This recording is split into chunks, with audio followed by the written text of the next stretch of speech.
நான் கொஞ்சம் ரொம்ப அதிக விஷமம். அதுக்காக எங்கள் அப்பா என்ன பண்ணார்னு கேட்டால், என்னுடைய வாத்தியாராத்தில் அது பேர் ராஜசாஸ்திரி இங்கே வந்துட்டுருக்கார் ஆசிரமத்துக்கு. பகவத் சன்னிதானத்துக்கு போனால் எல்லாம் தானாக சரியாக போடும். ரொம்ப விஷமம்.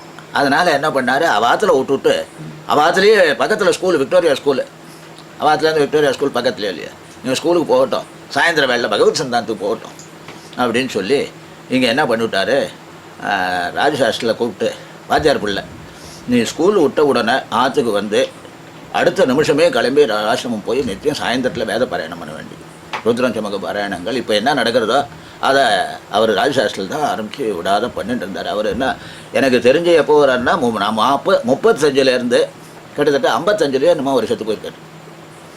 அது வரைக்கும் பகவான் மறைஞ்சப்புறம் கூட 4-5 வருஷம் விடாத ஸ்கூல் விட்டால் நேராக இங்கே தான் வருவார். ஆற்றுக்கு வந்து இது ட்ரெஸ் எல்லாம் பஞ்சகட்சத்தோடு தான் ஸ்கூலுக்கு போவார், மூலகட்சமாக போட்டுட்டு இங்கே வந்து வாத்துக்கு கச்சம் கட்டுண்டு ஒரு குடுமி வச்சுட்டுருப்பார். உங்கள் மாமனார் மாதிரி இருப்பார், கிட்டத்தட்ட மூக்கண்ணாடி போட்டுருப்பார். இங்கே பகவத் சாந்தத்துக்கு வந்து அந்த ஆரம்பித்து ருத்ரம்னா எப்படி சொல்லுவார்னு கேட்டீங்கன்னா 20 நிமிஷம் ஆகும் ருத்ரம் சொல்கிறதுக்கு. என்னை வந்து இங்கே 1 மணி சாவகாசத்தில் ருத்ரம் மகான்யாசம் ஆகிறதுக்கு 11 ருத்ரத்தை 1 மணியில் சொல்கிறதுக்கு யார் ஆளுன்னா என்னை வச்சு விடுவார். கார்த்தால வேளையில் எங்கள் அப்பா கூட பிறந்த ஒரு வைத்தியநாத சாஸ்திரின்னு ஒருத்தர், அவருக்கு சம்சாரம் தவறி போட்டார். அவருக்கு அது எப்போ பார்த்தாலும் இங்கே ஆசிரமத்திலே தான் இருந்துட்டு இருப்பார். ஒரு சின்ன சுவாமிகள் கூடவே அவரும் வெத்தலை போடுவார், இவரும் வெத்தலை போடுவார். அவர் பேர் வைத்தியநாத சாஸ்திரி. அவரை இங்கே பாடசாலையில் சம்ஸ்கிருதம் சொல்லிக் கொடுக்குறதுக்கும் வாத்தியாராக வச்சுருந்தேன். சித்தப்பா அப்பா கூட பிறந்தவர். அவரை இங்கே பாடசாலையில் வச்சுருந்தா. சின்ன சுவாமிகள் கூடவே இருப்பார் எப்போ பார்த்தாலும். அவருக்கு சம்சாரம் தவறி போட்டால் வேறு குடும்ப ஞாபகமே கிடையாது. அவருக்கு ஒரு பையன் எங்கள் ஆற்றுல இருந்துட்டு அவன் பாட்டுக்கு ஸ்கூலுக்கு போயிட்டு இருந்தான். தவிர அவர் சம்ஸ்கிருத பாடசாலையில் வாத்தியாராங்க. 2 பாடசாலை வச்சுருந்தான்னு சொன்ன நாட்டுக்கோட்டை செட்டிகளில். இப்போ கடைசி வரைக்கும் இப்போ ஜெகதீஷர்னு பாடசாலை ஒன்று இருக்கேன், அது 2வது பாடசாலை. அவள் வந்து இப்போ இந்த பரணி சென்டர்னு இது இருக்கு பாருங்கள், அது சம்ஸ்கிருத பாடசாலையாக இருக்குது, சாஸ்திர பாடசாலைன்னு பேர் அதுக்கு. சாஸ்திர பாடசாலையில் அவர் வாத்தியாராக வச்சுருந்தார். எங்கள் அப்பா பாடசாலை வந்து இப்போ போஸ்ட் ஆஃபீஸ் இருக்குது பாருங்கள், அந்த இடத்துல இருந்தது.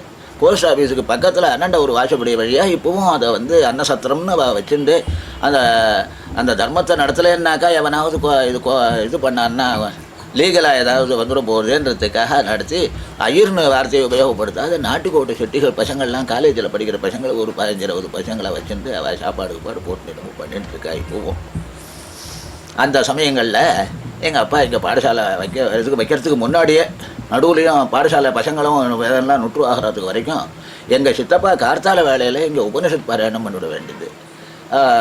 ஆச்சார் பிள்ளை ராஜசாஸ்திரி வந்து சாயந்தரத்தில் வந்து பாராயணம் பண்ணிவிட வேண்டியது. நிரந்தரமாக பர்மனெண்ட்டாக ஒரு ஆசாமி இந்த இடத்துல உண்டுன்ற அளவுக்கு ஏற்பாடு பண்ணி வேதம் நிற்காத இந்த சன்னிதானத்தில் நடக்கும்படியாக ஏற்பாடு பண்ணினதுக்கு முழு மூச்சு பிரயத்தனப்பட்டு இது பண்ணவர் எங்கள் தகப்பனார். அடிக்கடி இங்கே வந்தால் அதை கூட எவனாவது எழுத போகிறாருன்னு சொல்லிவிட்டு இங்கே வரதே வந்து எப்போவது ராத்திரி வேலையிலையோ வீட்லையோ வெடிகாலத்துலேயோ வந்துவிட்டு ஒரு பாட்டு. அப்போ கூட இந்த நாளில் இந்த இதெல்லாம் வழியில் இதெல்லாம் புலி சிறுத்தை எல்லாம் இருந்தது ஒன்றும்.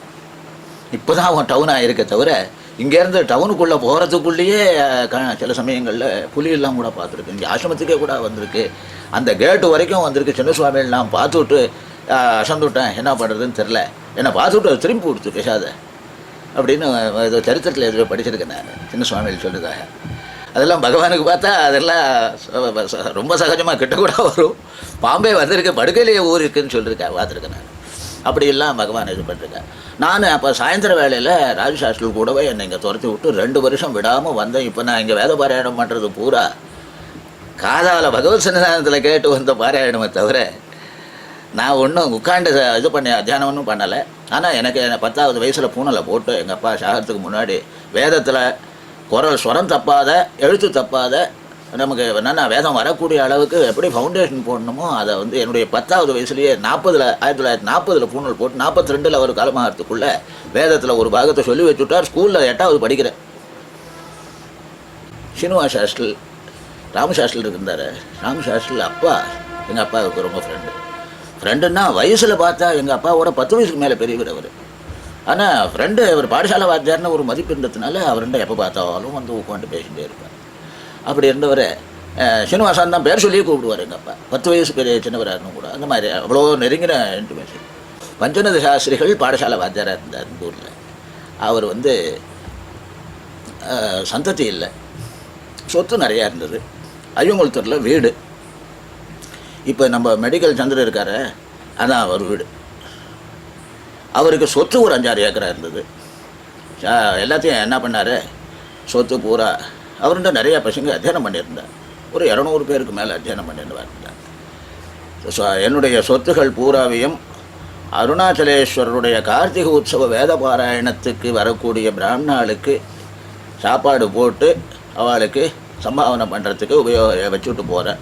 எனக்கு சந்ததி இல்லாததுனால என்னுடைய சிஷ்ய பரம்பரைகள் இதை முன்னே இருந்து நடத்தி இது பண்ண வேண்டியதுன்னு எழுதி வச்சுட்டு, சிஷ்ய பரம்பரைகள் கூடிய வரைக்கும் இங்கே ஒன்றும் சம்பாவனை எதிர்பார்க்காத வேறு வேலைகளை விட்டுவிட்டு உற்சவ காலங்களில் இங்கே கைங்கரியம் பண்ணி வேதம் சொல்லிட்டு போக வேண்டியதுன்னு எழுதி வச்சவர்.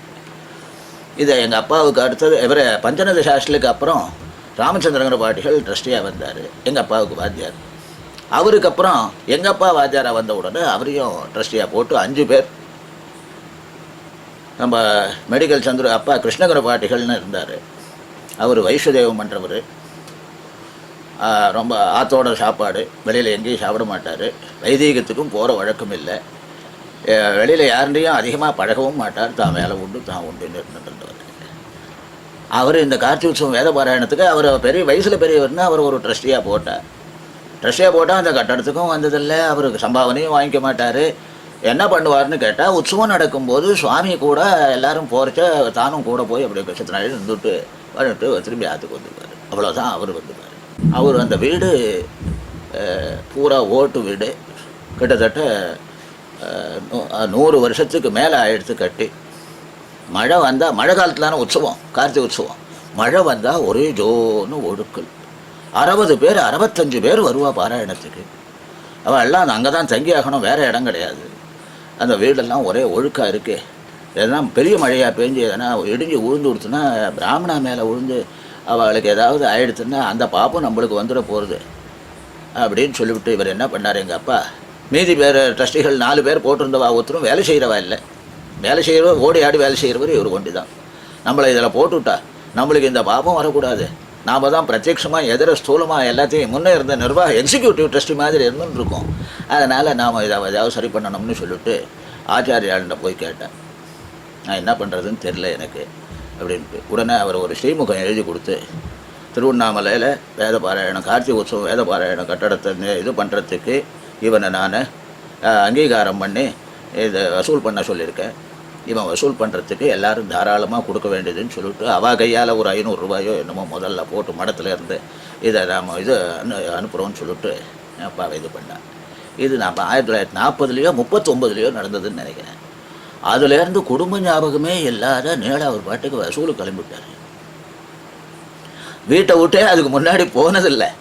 இந்த இதில் ஈடுபட்டதுலேருந்து ஒரு 3 வருஷம் அவர் பாட்டுக்கு வசூல் பண்ணி கிட்டத்தட்ட அப்போ 1.5 லட்சத்துக்கு மேலே வசூல். அப்போ 1.5 லட்சம்னா அதுக்கெல்லாம் தனி மதிப்பு. 1938-39 1 ரூபாய்க்கு 6 படி 7 படி அரிசி விற்ற காலம் அது. 8 படி கூட ஒரு மூட்டை 3 ரூபா 4 ரூபா நெல் அப்படி விற்ற நாளில் இவர் 1.5 லட்சத்துக்கு மேலே வசூல் பண்ணி அந்த கட்டடத்தை கட்ட ஆரம்பித்து இது 1.5-2 வருஷம் போய் வசூல் பண்ணி கொண்டு வந்ததில் இவருக்கு உடம்பு சரியில்லாத போயிடுது. அதே உடம்புலையே தான் போயிட்டார். சாகரத்தை என்ன சொன்னார்னா, எங்கள் வாத்தியார் தன்னுடைய சொத்து வாத்தியார்னா மேலே பெரிய வாத்தியார் சொத்து பூராவையும் வேதத்துக்கு எழுதி வச்சார். நானெல்லாம் ரொம்ப சாமானியன், நமக்கு ஒன்றும் அவ்வளோ வசதி போகலைன்னா கூட என்னமோ 10 வருஷம் முன்னாடி இந்த சரீரம் போயிட்டதுனால ஒன்றும் முழுகி விடலை. வேதத்துக்கு நான் என் சரீரத்தை அர்ப்பணம் பண்ணுறேன், வேதமாத்தா குடும்பத்தை ரட்சிப்போம். அதனால் எனக்கு பையனை பற்றியோ குடும்பத்தை பற்றியோ ஒன்றும் கவலை இல்லை. ஏன்னா அவருக்கு வயசு தெரியுமா, 47 சாகரிச்சேன். 60, 47, 107 இப்போ. 2 நாள் முன்னாடி பிரக்ஞை தப்புறத்துக்கு முன்னாடி சீனிவாசாஸில் கூப்பிட்டு, சீனிவாசா பகவான்கிட்ட போய் என்னுடைய இதனால் ரொம்ப மோசமாக போயிடுது, இனிமேல் நான் இருக்க மாட்டேன், பால குடும்பத்தை பகவான்கிட்ட தான் ஒப்படைக்கிறேன் அப்படின்னு போய் சொல்லணும். நான் சொன்னேன்னு சொல்லணும். பகவான் என்ன சொல்கிறதுன்னு என்னுடைய பிரஜை தப்புறத்துக்கு முன்னாடி எனக்கு நாளைக்கே சொல்லணும். என்ன 2-3 நாள் தான் என் கதை அப்படின்ற அளவுக்கு அவர்கிட்ட சொல்லி அனுப்பிச்சு அவர் ராத்திரி இத்தனை நாளைக்கு மேலே பகவானோட ரூமில் வந்து நாங்கள் வைதிகாலெலாம் வந்து அந்த மாதிரி சின்ன சுவாமிகள் பேசுறதுக்கு கூடாதுன்ற சட்டம் எல்லாம் எப்படி இருந்தாலும் கூட வைதிகாலுக்கு மாத்திரம் தனி சட்டம். அவளுக்கு காசு கொடுக்க மாட்டார் வைதிகாலுக்கு. அவளுக்கு நன்னா ஆகாரங்களோ போக்குவரத்தோ எல்லாத்தையும் நன்னா இது பண்ணி நன்னா பக்கத்தில் இருந்து கவனிப்பார் அந்த அளவுக்கு சின்ன சுவாமிகளுக்கு. அதனால் அவர் போய் ராத்திரி பகவான்கிட்ட இந்த மாதிரி சொன்னான் அவன் அப்படின்னு சொன்னார். இப்படி கண்ணை மூடிண்டு ஒரு 5 நிமிஷம் பேசாமலே இருந்துருந்தான். நின்றுருக்கார் இவரும். என்ன பதில் வந்தாலும் பகவான் போன்னு சொல்கிற வரைக்கும் நகர்றதில்லைன்னு 5 நிமிஷம் நின்றுட்டு இருந்தாரான். 5 நிமிஷம் கழித்து கண்ணை மூடின்னு இருந்தவர் அப்படி திறந்து இப்படி பார்த்துட்டு, உங்ககிட்ட ஒப்படைக்கிறேன்னு சொல்ல சொன்னான். பகவான் பதில் என்ன சொல்கிறான்னு வந்து கேட்டுன்னு வர சொன்னான்னு சொன்னதுக்கு தலையாட்டி ரைட் அப்படின்னு பகவான் பர்மிஷன் கொடுத்ததாக அர்த்தத்தில் தலையாட்டல்லையே இது பண்ணி எங்கள் அப்பா கிட்ட வந்து மறுநாள் சொல்லும்போது நான் கேட்டுருக்கேன். அன்றைக்கே பிறகு தப்பி கொடுத்து மறுநாளே போயிட்டார். 2 நாள் முன்னாடி இந்த கதை நடந்தது. அதுக்கப்புறம் எனக்கு வந்து அப்பா இல்லைன்ற கவலையே இல்லை. பகவானண்ட ஒப்படைச்சுட்டும் குடும்பத்தேன்னு சொன்னதுனால அன்னையிலேருந்து எதுக்கு எல்லாம் கர்மாக்கள்லாம் முடிஞ்சதுலேருந்து தினமும் பகவத் சந்தானத்துக்கு வருது. ஸ்கூலில் தான் படிச்சுட்டு இருந்தேன். அதுக்கப்புறம் பாடசாலை கடைசியில் கிடையாது. குடும்பத்தை யார் நிர்வாகம் பண்ணான்னு கேட்டீங்கன்னா என்னுடைய மாமா. அவர் வந்து எங்கள் அப்பாவை காட்டிலும் ரொம்ப பிரசித்தமான ஆள், கொஞ்சம் பணக்காரர். அவருக்கு சந்ததி இல்லை. மடத்தில் ஆச்சாரியாள்னா ரொம்ப அவருக்கு பக்தி. ஆச்சாரியாள்னா அவருக்கு ஃபஸ்ட்டு ப்ரிஃபரன்ஸு. மடத்து சாஸ்திரிகள்னு அவருக்கு தனி டைட்டில். மடத்துலேயே இருந்துட்டு இருந்தார். அவர் பேரும் எங்கள் அப்பா பேர் சுந்தரகன பாட்டியல்னு பேர். அவருக்கு வந்து பிள்ளைக்குட்டி இல்லை. அதனால் ரொம்ப இங்கே பாடசாலையில் இருந்துட்டு 4 வருஷம் நான் SSLC முடிக்கிற வரைக்கும் இந்த ஊரில் எனக்கு கார்டியன் மாதிரி இருந்துட்டு இருந்தார். ஆனால் எனக்கு அவர் ஒன்றும் கொண்டு கொடுத்தாருன்னு சொல்ல முடியாது. எங்கள் அப்பாவுக்கு இந்த ஊரில் உபாத்தியாயங்கள் உண்டு. அந்த உபாத்தியாயங்களை எல்லாத்தையும் ராஜு சாஸ்திரி சொன்ன பாருங்கள், அவர் தம்பி சுந்தர சாஸ்திரி இந்த ஊரில் அப்பாவினுடைய உபாத்தியாயம் பூரா எங்கள் அப்பா பார்த்து அவள் குடும்பத்தை முன்னுக்கு கொண்டு வந்தார். அந்த ஞாபகத்தை வச்சுட்டு என்ன பால்யத்தில் விட்டு போட்டதுனால அதையே திருப்பி எனக்கு அவள் செய்து குடும்பத்தை முன்னுக்கு கொண்டு வந்ததோடு இல்லாத கடைசி தம்பிக்கு ஏன் தங்கையை பண்ணிக்கிறேன், கையில் எங்களுக்கெல்லாம் ஒன்றும் வசதி இல்லைன்னு தெரியும், நீங்கள் ஒன்றும் பண்ண வேண்டாம், நீங்கள் வெறும் ரசஞ்சாதம் போட்டாலும் நாங்கள் சாப்பிட்றோம், அதுக்கு கூட உங்கள் அண்ணா பெரியவர் இருக்கார், எங்கள் மாமாவை அம்மா கிட்ட சொல்கிறார், உங்கள் அண்ணா பணக்காரர் வசதி உள்ளவர், அவர்கிட்ட நீங்கள் சொன்னீங்கன்னா அவரே பண்ணி கொடுத்துருவார்னு சொல்லியிருக்கார். அப்படி இருந்ததுனால மாமாண்ட போனேன். மாமா வந்து எங்கள் அப்பா 2 பொண்ணு கல்யாணம் பண்ணியிருக்கா, எல்லாம் வந்து பொண்ணெல்லாம் ரித்துவாகரத்துக்கு முன்னாடி பண்ணியிருக்கா. இப்போ இன்னும் ஒரு பொண்ணு இருக்குது, அதுக்கும் ரித்துவாகரத்துக்குள்ளே பண்ணணும். அவள் பண்ணிக்கிறேன்னு சொல்கிற, செலவுக்கு நீங்கள் தான் பார்த்து ஏற்பாடு பண்ணணும். நான் இப்போ படிச்சுட்டு இருக்கேன், நான் வந்து கல்யாணம் பண்ணிக்கிறதுக்கு முன்னாடி உங்கள்கிட்ட நீங்கள் என்ன கொடுக்குறீங்களோ அந்த கடனை அடைச்சிட்டு அப்புறம் கல்யாணம் பண்ணிக்கிறேன். எங்கள் அப்பா கூட பிறந்த வைத்தியநாத சாஸ்திரின்னு சொன்னேன்னு என்ன பண்ணிட்டு இருந்தாருன்னா, பாடசாலை சம்பளத்தை எங்கள் அப்பா வாங்கி விடுவார், ஆற்றுக்கு வந்து அவர் பாட்டி சாப்பிட்டு போயிட்டு இருப்பார், அவ்வளோதான். எப்போ வராரோ அப்போ சாப்பிட்டுக்கலாம். பையனையும் எங்கள் ஆற்றுலேயே நாங்கள் வளர்த்துருக்கோம். ஸ்கூலில் SSLC முடித்தேன். அப்புறம் என்ன பண்ணுறதுன்னு புரியல. எங்கள் அப்பா என்ன சொல்லியிருக்காரு, என் வயிற்றில் பிறந்ததுக்கு என் பையன் வேதம் பூரா அத்தியனம் பண்ணி புஸ்தகம் பார்த்தாவது சொல்லக்கூடிய அளவுக்கு இருந்துட்டு, ஏதாவது ஜீவனத்துக்கு ஏதாவது ஒரு எலிமெண்ட்ரி ஸ்கூல் வாத்தியாராக இருந்துட்டு நான் பிராமணிகத்தை காப்பாற்றணும், நான் வேதத்துக்காக இவ்வளோ உழைச்சது பெருசில்லை, கீழ் கலைக்கும் அது இருக்கணும்னு வாக்குனால் சொல்லியிருக்காரு. அதனால் SSLC முடித்தப்புறம் நாம் வாத்தியாராக வந்தால் தேவலேன்னு மனசில் தோணித்து, நம்ம கொண்டு போய் எந்த ஊரில் யார் வாத்தியார் வேலைக்கு போய் இது பண்ணி சேர்த்து இது பண்ண போகிறான்னு அதில் மனசுக்கு ஒரு திருப்தி இல்லை. நான் படித்த ஸ்கூல்லையே திடீர்னு என்ன பண்ணிவிட்டான், 1946 விக்டோரியா ஸ்கூல் இல்லை, டேனிஷ் மிஷன். விக்டோரியா ஸ்கூலில் 7வது வரைக்கும் படித்தேன். 8வதுல அங்கே கொண்டு சேர்த்துவிட்டா டேனிஷ் மிஷனில். டேனிஷில் தான் படித்தேன் நான் 4 வருஷம். SSLC முடித்த உடனே ஒரு வருஷம் 45 பாஸ் பண்ணேன். 46 டேனிஷ் மிஷனில் டீச்சர்ஸ் ட்ரைனிங் ஆரம்பித்தான். கவர்மெண்ட்டில் என்ன பண்ணிவிட்டான், டீச்சர்ஸ் போகலேன்னு சொல்லிட்டு இந்த கோர்ஸையே 1 இயர், அதுக்கு முன்னையும் அந்த மாதிரி இருந்ததில்லை, அதுக்கப்புறமும் இல்லை, 1 இயர் டீச்சிங் கோர்ஸ்னு வச்சு செகண்டரி கிரேட் ட்ரைனிங்கை 1 இயர் ஆக்கினான். நான் இங்கேருந்து ஒரு அப்ளிகேஷன் போட வேண்டியது, பகவத் சன்னிதானத்தில் வந்து உட்காந்துருக்க வேண்டியது, இப்படியே இருந்துட்டு இருந்தேன். என்ன பகவான் விட்ட வழி நாம் என்ன அப்படின்ட்டு ஃபஸ்ட்டு அப்ளிகேஷனே என்னது தான் இது பண்ணேன். 20 பேரோ 21 பேரோ சேர்ந்தேன். அந்த வருஷம் ஒரு வருஷம் கோர்ஸ் நடந்தது. என்னுடைய அதிர்ஷ்டம் பகவான் சன்னிதானத்துக்கு வந்துன்றதுனால இந்த ஊர்லேயே ட்ரைனிங் ஆரம்பித்து இந்த ஊர்லேயே ட்ரைனிங்கை முடிச்சுட்டு எனக்கு சர்டிஃபிகேட்டு கைக்கு வரத்துக்குள்ளே என் கூட இந்த ஸ்கூலில் எனக்கு கணக்கு வாத்தியாராக இருந்துட்டு ஒரு ரேணுஸ் மிஷனில் கிருஷ்ணமூர்த்தி ஐயர்னு பேர், அவரை வந்து திருவெண்ணைநல்லூர்னு திருக்கோயில் ஒரு கன்னடம் இருக்கு, அது ரொம்ப பாடல் பெற்ற ஸ்தலம், சுந்தரமூர்த்தி இதுவரை.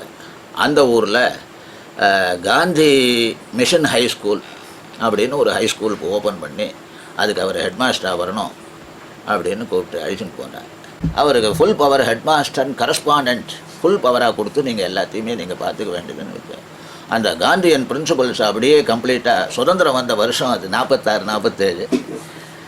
அவர் போய் அங்கே ஸ்கூல் திறந்த உடனே நான் இங்கே ட்ரைனிங்கில் பாஸ் பண்ணேன். இதில் வந்து ஃபஸ்ட்டு இதுவாச்சு அந்தெல்லாம் தெரிஞ்சுட்டு என் குடும்பம் நான் எவ்வளோ கஷ்டப்பட்டு முன்னுக்கு வந்த அந்த 4 வருஷத்துக்குள்ளே என்னத்தையும் புரிஞ்சுட்டு என்னை கூப்பிட்டு நீ என் கூட அங்கே வந்தேன்னா தேவையில்ல வாத்தியார, அப்ளிகேஷனே போடல, நான் உனக்கு ஒரு சின்ன டெஸ்ட்டு வைக்கிறேன், இதை பாஸ் பண்ணி பார்க்கலாம், நான் இந்த ஊரில் குடியிருந்த வீட்டு சாவியை உங்கள்கிட்ட கொடுக்குறேன், நீ என்ன பண்ணுவியோ தெரியாது, ஒரு லாரி வச்சு சாமானை அங்கே கொண்டு வந்து இறக்கிவிட வேண்டியது, ஒரு சாமான் கூட விடக்கூடாது, இதான் உனக்கு டெஸ்ட்டுன்னாரு.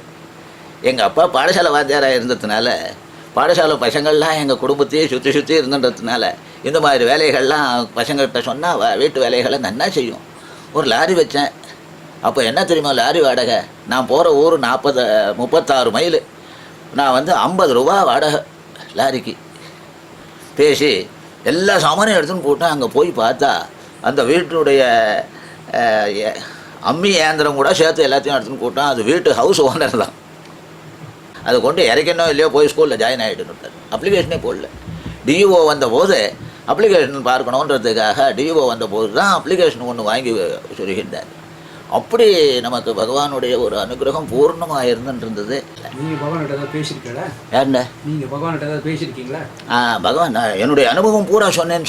பகவான் இங்கேருந்து அங்கே போகிறதுக்குள்ள என்னை பார்த்த உடனே என்னடா சனிக்கிழமையான்னு கேட்கணும். வெளியில் உத்தியோகத்துக்கு போனப்புறமும் இங்கே வரத பார்த்தா சனிக்கிழமைக்கு இந்த ஊருக்கு வந்துடுவேன், பகவத் சந்தானத்துக்கு வந்துடுவேன். வேறு ஏதாவது விசேஷ நாளாக ஒரு கிறிஸ்டியன் இது வருதோ அல்லது ஒரு முகமடன் பண்டிகை எதனா வரேன்னு வச்சுங்க, என்னை பார்த்த உடனே என்னடா நீ சனிக்கிழமையா அப்படின்னு கேட்கும் பகவான். இல்லை இன்றைக்கி வந்து கோகுலாஷ்டமி.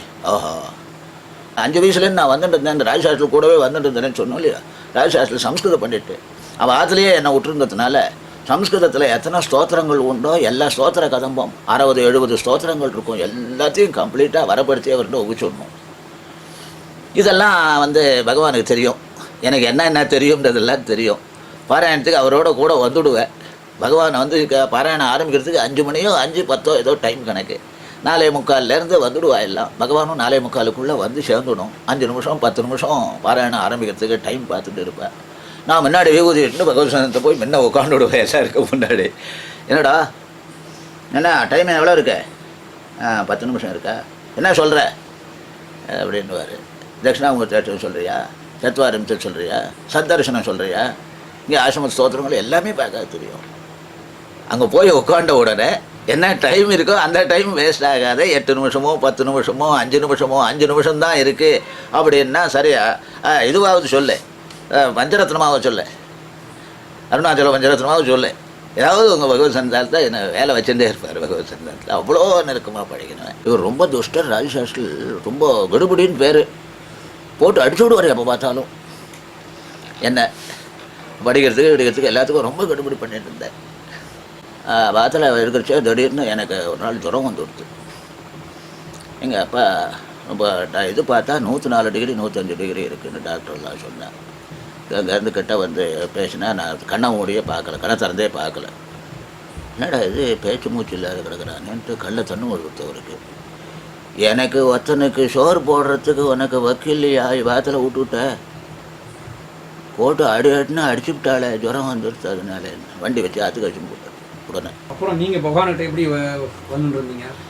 வாரம் அந்த 6-7 வயசில் அவரோட கூட வந்த பழக்கத்தினால பகவானை நன்னா தீவிரமாக என்னை கூப்பிட்டு அந்த ஸ்லோகம் சொல்லி இந்த ஸ்லோகம் சொல்லுன்ற அளவுக்கெல்லாம் பகவான் என்கிட்ட அதிகமாக பழகிட்டு இருந்ததுனால ரொம்ப நெருக்கமான பழக்கம் உண்டு. பகவான் தேகம் விடுற அன்னைக்கு இருந்தாடா? தேகம் விடுறச்சு நான் திருவண்ணூரில் இருந்தால் அந்த லைட் அங்கேருந்து மேலே கிளம்பி வந்தது, அந்த லைட்டை பார்த்தேன். நட்சத்திரம் ஸ்டார் கிளம்பி வந்ததுன்னு சொன்னால அதை பார்த்தேன். அவள் தகவல் நமக்கு நியூஸ் வரதுக்கு முன்னாடியே சரி இது பகவான் தான் மறுநாள் காத்தாலேயே ஓட்டமாக எனக்கு ஓடி வந்துருந்தேன். பேப்பரில் அப்புறம் தான் நியூஸ் வருது. அது மாதிரி பூராவுக்கு நான் அதுக்கு முன்னாடி 3-4 நாளைக்கு முன்னாடி இங்கே பகவான் சன்னிதானத்திலே வந்து எப்போ பார்த்தாலும் இங்கே தான் உட்காந்துருப்பேன். நான் அப்படி பகவான்கிட்ட நெருக்கமாகவே பழகி இருந்துட்டதுனால என்னை பார்த்தாலே நான் சனிக்கிழமையான்னு கேட்கக்கூடிய அளவுக்கு பகவத் சன்னிதானத்தில் இருந்துன்றதுனால அப்புறம் உங்களுக்கு சந்நிதி முறையில் எப்படி ஈடுபாடு ஏற்பட்டது? சந்நிதி முறையில் எப்படி ஈடுபாடு? நான் பகவானுடைய நூல்களெல்லாம் ஒன்றும் படிக்க நமக்குன்னா பிராமண குடும்பம் நம்ம வேதம் தான் நமக்கு பிரதானம்.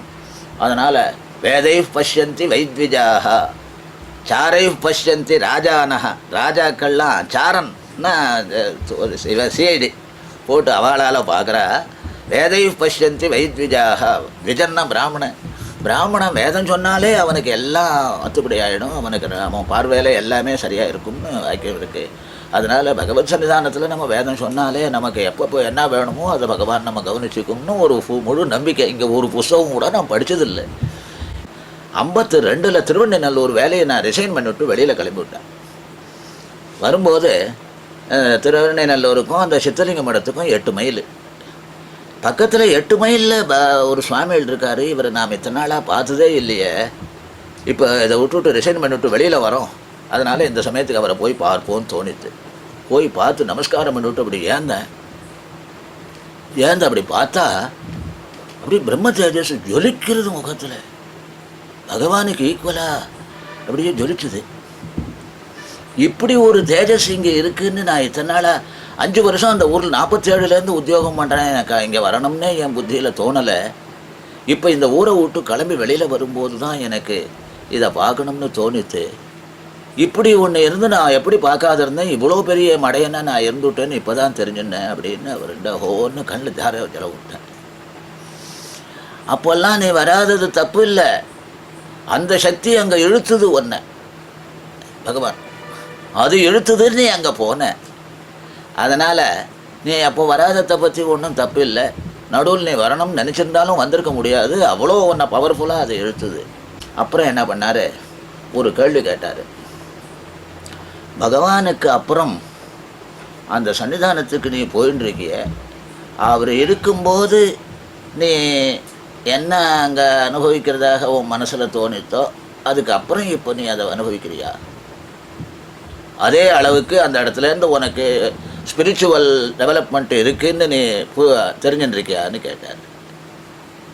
இது ஒரு மகான் கேட்குற கேள்விக்கு நம்முடைய இது லெவல் என்னன்னு தெரியாத நாம் பதில் சொல்கிறதுக்கு யோக்கியத்தை இல்லாத கேள்வி. எந்த ஒரு நமஸ்காரத்தை பண்ணேன்.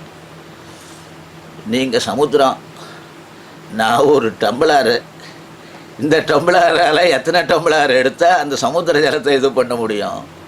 அதனால் என்னுடைய லெவல் என்னன்றது சுவாமிக்கு தான் தெரியும். அதனால் சுவாமி தான் அனுகிரகம் பண்ணணும். அந்த கேள்வியே பதில் சொல்கிறதுக்கே நான் லாய்க்கு இல்லை. அது சுவாமிக்கு நான் என்ன பண்ணணும்னு சொல்கிறதுக்கு உண்டான திறமை உண்டு. அதனால் சுவாமி தான் பதில் சொல்லணும்னு இல்லை. இனி பகவானுக்கு அப்புறம் உனக்கு ஸ்தூலத்தில் ஒரு குரு தேவை.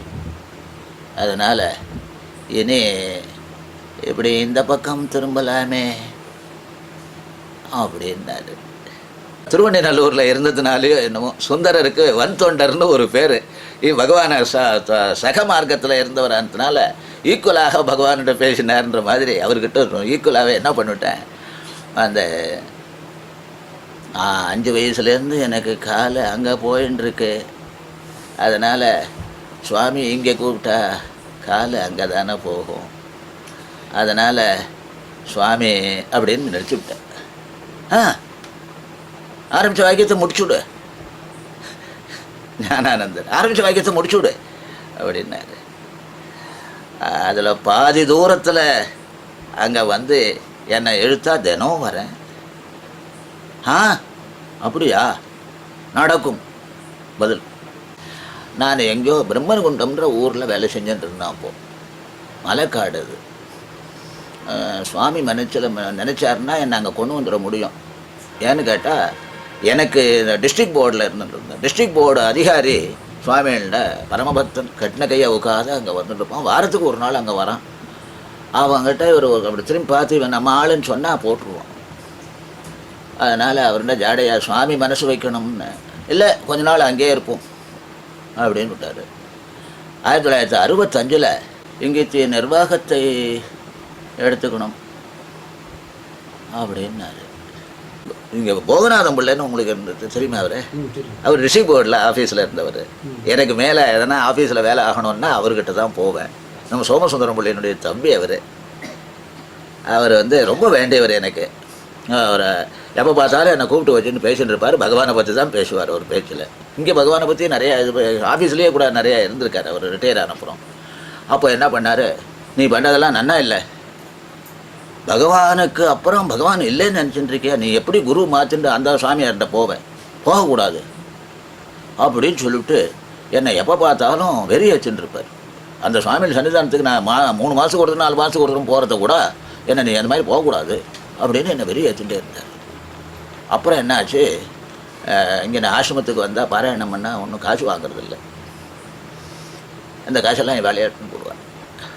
அது கிட்டு அபிஷேகம் அப்போல்லாம் அவளுக்கு வருமானம் போகாது. இப்போ தான் அவளுக்கு வருமானமே தவிர தபோவனத்துக்கு நான் அங்கே போய் வேத பாராயணங்கள் எல்லாத்தையும் முன்னே இருந்து நடத்துகிற நாளில் கூட இங்கே இவாளில் ஒருத்தர் அழிச்சுன்னு போய் அங்கே பாராயணம் பண்ணி வச்சு நிச்சயம் அவளுக்கு மகான்யாசத்தில் அது இதுன்னு காசு கொடுத்துட்டு இருந்தேன். அந்த அளவுக்கெல்லாம் அப்போல்லாம் இவாளுமே சிரமம் தான். என்ன சொல்ல வந்தேனே, போகநாதம் இல்லை. என்ன பண்ணால் எனக்கு இங்கே பகவத் சித்தாந்தத்தில் நான் காசு வாங்குறது இல்லைன்னாக்கா, நீங்கள் பகவானுடைய புஸ்தகங்களில் ஏதாவது ஒரு புஸ்தகத்தை எனக்கு ஆஃபர் பண்ணலாமே, அந்த எனக்கு வர காசை வச்சு நீங்கள் காசையே வேறு விதத்தில் யூஸ் பண்ணாதையோ அவளுக்கு செலவில்லாதையோ பண்ணிவிடுவோம்னு. அந்த சின்ன நம்ம இவர் இருக்கார் வெங்கட்ராமனுக்கு 60 என்னமோ பூர்த்தியான போது ஒரு எனக்கு ஒரு 20 ரூபாயோ 15 ரூபாயோ பணம் கொடுக்க முடியாது இருந்தது. அதை இந்த ரமண சன்னதி முறைய புஸ்தகம் வாங்கி என்கிட்ட அந்த ரூபாய்க்கு தகுந்த காசுன்ட்டு இந்த புஸ்தகத்தை கொடுத்தேன். அதை வச்சுட்டு படிக்கும்போது இந்த 2 இடங்கள் அதில் வருது. அந்த புஸ்தகத்தை எடுங்க காட்டுறேன், அந்த வரியை காட்டு. வெம்பிறப்பில் வீழ்த்தி எனது நல்லுயிரை வாட்டும் பழைய வல்வினையை மாய்க்கும் பரிசன் வழங்கென்றேன். நாட்டும் பண்டை நன்னெறிதான் ஞானானந்த நாதனருள் கூட்டும்படிக்கே கூடென்றான் கோல ரமண குருமணியே. 972 973 கோல ரமண குருமணியே ஞானானந்த நாதனருள் கூட்டும்படியே கூடு என்றான். ஞானானந்தன் சொல்கிறபடி கேடு, உன்னுடைய பழைய வினைகள் எல்லாம் தீர்ந்து போகும். இதை படிக்க ஆரம்பித்தப்புறம்தான் சரி இது நமக்கு சரியான புஸ்தகம் பகவான் காட்டியிருக்காருன்னு புரிஞ்சுது. அப்புறம் இது எப்போ ஈடுபாடு வந்ததுன்னு நீங்கள்லாம் திடீர்னு சென்டினரி வந்தது பாருங்கள். சென்டினரி வருஷத்தில் இந்த புஸ்தகத்தை நாம் ஒரு ரவுண்டு படிக்கணும்னு ஆரம்பித்தேன். படிக்க ஆரம்பித்தா அன்றையிலேருந்து 3 நாளைக்கு சேர்ந்தாப்பில் அதை படித்து முடிச்சு விட்டு தான் வேறு வேலைன்னு சொல்லிட்டு 3 நாளைக்குள்ளே அதை பாராயணம் பண்ண விரதத்தோடு இருந்து சென்டினரின்னு பேர் இருக்குது. சரியாக 100 தடவை பாராயணம் பண்ணணும் இந்த ஒரு வருஷத்துக்குள்ளேன்னு மனசில் முடிவு பண்ணேன். அதிலேருந்து அதை 100 தடவை அந்த ஒரு வருஷம் முடியறதுக்குள்ளே அதை படிக்க ஆரம்பித்து அதில் உட்காந்து எப்போ பார்த்தாலும் படிப்பேன். எப்போ முடியுமோ சந்நிதி முறைன்னு இருக்கிறதுனால சந்நிதியிலேயே உட்காந்து அதை பாராயணம் பண்ணுறது விசேஷம். பகவானுடைய சாநித்தியத்தை எப்படி உணர்றீங்க? அதுக்கு ஏதாவது அனுபவம்? அதுவா, நான் உணர்றேன்ற வார்த்தையே அந்த இடத்துல நினைப்பே தப்பு. உத்தியோகத்தில் இருந்துன்னு இருக்கும் போதே கூட நான் பாட்டுக்கு குடும்பத்து வேலைகளை எங்கேயாவது பேசிகிட்டே இருப்பேன். எங்கேயாவது பஸ் ஸ்டாண்டில் நின்றுட்டு இருப்பேன். மடியில் காசு இருக்கும். அங்கே ஆசிரமத்தில் எதனா விசேஷம் இருக்கும். அங்கே யாரையாவது பசங்கக்கிட்ட சொல்லி வாத்தியார் திருவண்ணாமலை போகிறான்னு சொல்லிட்டு பஸ் ஏறிடுவேன். குறிஞ்சிப்பாடியில் வேலையில் இருந்தேன். அப்போது இங்கே ஆசிரமத்துக்கு அடிக்கடி வர ஆரம்பித்தேன். திருக்கோயிலூர் தாண்டி தான் வரணும். அது என்னை கேள்வி கேட்டார் அவர், இப்போ எல்லாம் ஆசிரமம் போயின்னு இருக்கியா அப்படின்னாரு. ஆமாம். இந்த வழியாக தானே போவே? ஆமாம். இங்கே ஏன் இறங்குறதில்ல அப்படின்னு கேட்பார். பதில் சொல்ல தெரியாத முழிப்பேன். பதில் அவர் வாயாராலே வரும். நீயா போகிற, அது இழுக்கிறது போகிற, அதனால் இங்கே இந்த ஞாபகம் வராது. பகவான் இழுத்துது, அவ்வளோதான் நான் பதில் சொல்ல முடியும். இந்த ஒரு விஷயத்துக்கு மாத்திரம் பகவத் சன்னிதானத்துக்கு நான் பக்தியோடு வந்தேன்ற பக்தின்ற வார்த்தையை எனக்கு உபயோகப்படுத்துறதுக்கு கூட எனக்கு யோகியத்தை கிடையாது.